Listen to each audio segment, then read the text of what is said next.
Today I will talk about antipsychotic drug. So let's start.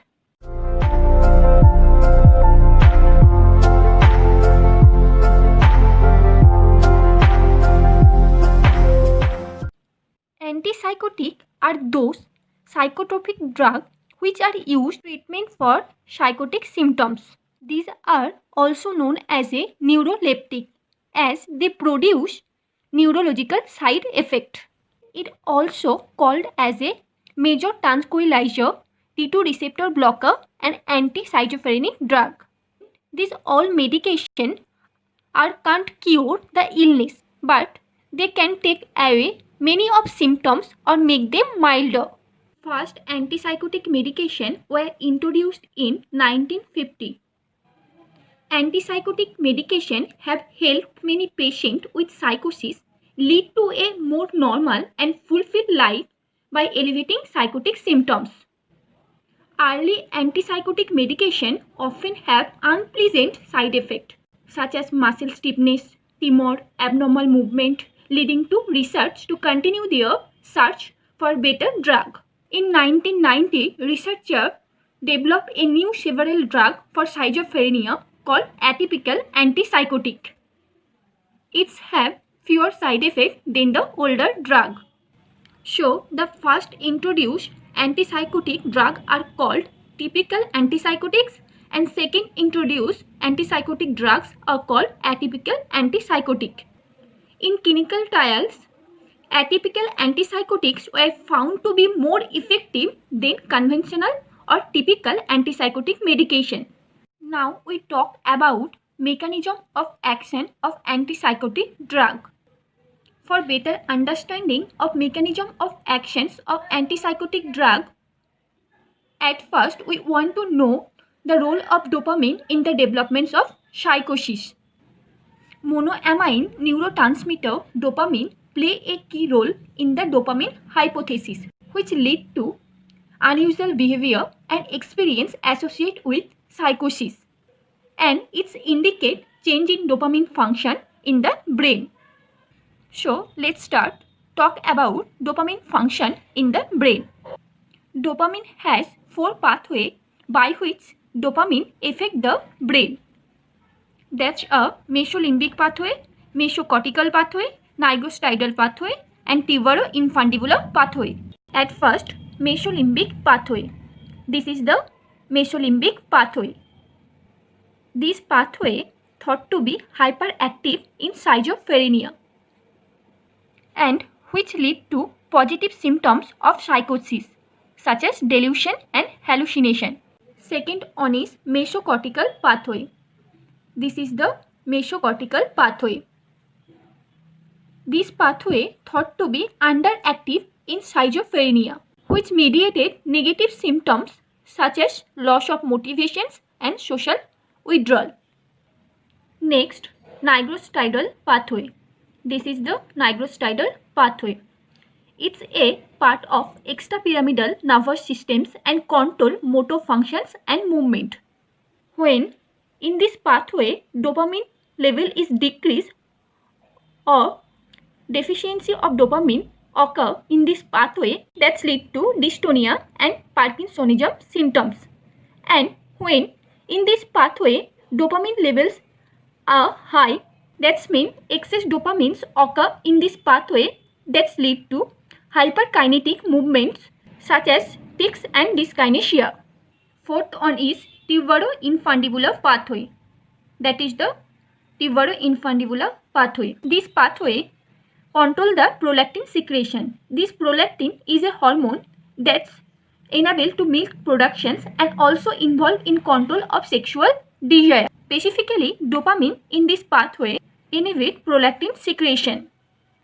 So, it is the dopamine function in the brain which lead to psychosis. So, in those different pathways, dopamine interact with a specific receptor which mediated functional effect of dopamine. There are 5 types of dopamine receptor which known as a D1, D2, D3, D4 and D5. Among those receptors, D1 and D2 find highest density in all of those pathways. which involve in psychotic disorder. However, D2 receptor is most clinically relevant because its main target to antipsychotic drug. We already talked about the types of antipsychotic drug. The older first generation agent is called typical and second generation's newer, which is called atypical. At first, we discuss about typical antipsychotic drugs. The drugs are chlorpromazines, triflupromazines, haloperidol, fluphenazines, prochlorpromazines, and operazines. It's mainly blocked D2 receptor and it's not selective for any 4 dopamine pathway, and thus it's blocked D2 receptor. So it's blocked D2 receptor in all area of the brain, which can lead to either positive or negative symptoms. When it's blocked the dopamine receptor, mainly D2 receptor in the mesolimbic pathway, what's happened? In normally, dopamine thought to be hyperactive in schizophrenia. But when block dopamine receptor in mesolimbic pathway, it reduces the positive symptoms. That's mean it's effective or beneficial for delusion and hallucination. Next, mesocortical pathway. It's normally underactive in schizophrenia and produce negative symptoms. But when it's blocked the dopamine receptor, mainly the D2 receptor in mesocortical pathway, it can causes worsening the negative symptoms, which lead to diminished energy and lack of motivation, restriction in emotional and verbal expressions, and social disengagement. Next, nigrostriatal pathway. It's normally is the parts of extrapyramidal nervous systems and control motor functions and movement. When typical antipsychotic drug block the dopamine receptor in nigrostriatal pathway, which lead to extrapyramidal disorder like tardive dyskinesia, Parkinson symptoms such as tremor, muscle rigidity, difficult in starting and stopping movements. Next, tuberoinfundibular pathway. Normally, in tuberoinfundibular pathway, dopamine decrease the prolactin secretion. But when this drug block the dopamine receptor in tuberoinfundibular pathway, it may causes the increase in blood prolactin level, and which can causes galactorrhea and gynecomastia and sexual dysfunction. Typical antipsychotic drugs are subclassified into 2 groups, high potency and low potency. This subclassification based on affinity of the D2 receptor. High potency typical antipsychotic drugs are haloperidol, parcloprozines, and fluphenazines and trifluperazine. Other side, low potency typical antipsychotic drug is chlorpromazine. This high potency atypical antipsychotic drug produce stronger antipsychotic effect in low dose. It's produce more extrapyramidal side effect, and it's also produce high level of prolactin level. Other side, this low potency agent is less selective and it do not bind D2 receptor as highly as the high potency agent. It also affect other receptor such as alpha adrenergic receptor, cholinergic receptor, and histaminic receptor. So, this low potency atypical antipsychotic drug produce variety of side effect. So, when it's block alpha on adrenergic receptor, it's produce postural hypotension, tachycardia, and palpitation. When it's block H1 histamine receptor, it can lead to sedation, weight gain, and antipyretics effect. And this typical antipsychotic low potency drug, when block the muscarinic receptor, it's produce anticholinergic symptoms. Muscarinic receptor, which can causes anticholinergic symptoms such as dryness of mouth, blurred vision, constipation, urinary retention. Next, move on second generation's atypical antipsychotic drug. The drugs are risperidone, clozapines, olanzapines, aripiprazole, ziprasidone, and lazapine. It's blocked D2 receptor and serotonin receptor subtype 2A or 5-HT2A.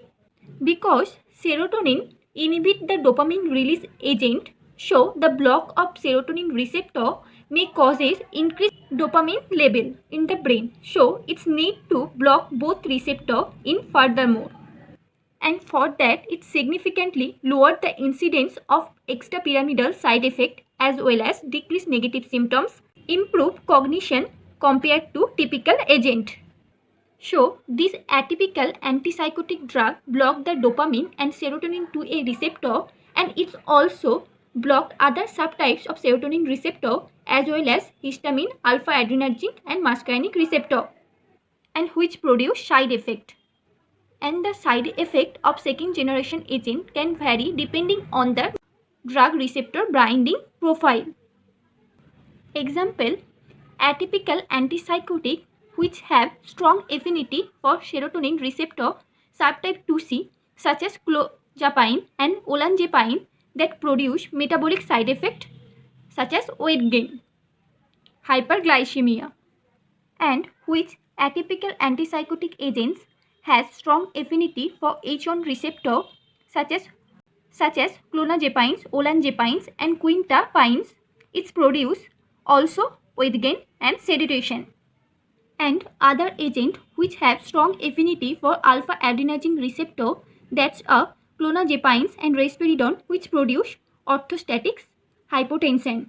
In this group's drug, risperidone has the strongest affinity for the D2 receptor. For that, it has highest potential to induce extrapyramidal side effect and hyperprolactemia. And other most important drug, olanzapine, which is most important because it is the only antipsychotic drug which can cause serious condition, agranulocytosis. It occurs because bone marrow does not produce enough white blood cell.